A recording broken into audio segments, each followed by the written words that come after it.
Hi friends, my name is Rohan Vasudev. In the last session, we saw logical operators. In this session, we are going to learn about conditional operators.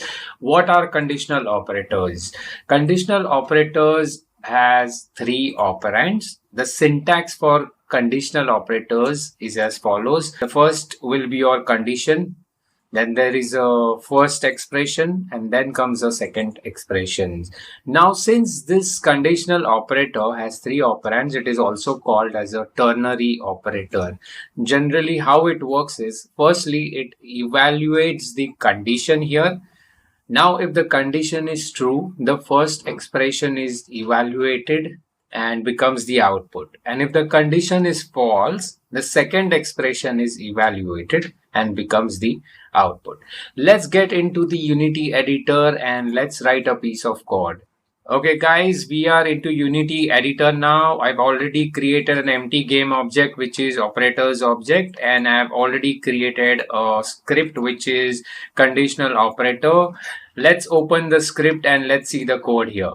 Now we have already declared a variable a which is of data type int and the value is set to 5.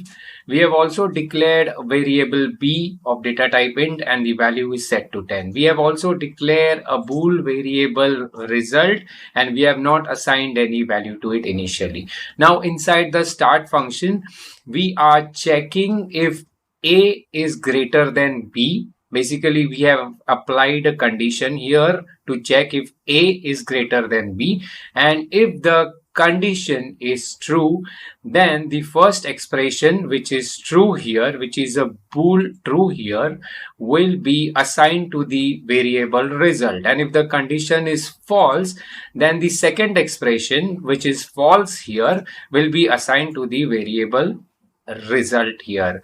The output will then be printed in the Unity console using debug.log function. Similarly, over here we are checking if A is lesser than B, the value of A is lesser than B, and if the condition is true, then the first expression, which is true, will be printed, will be assigned to the variable result, and if the condition is false, then the second expression, which is false, will be assigned to the variable result here and will be printed in the Unity console using debug.log function. So let's run the code in the editor and let's just see the output for the code.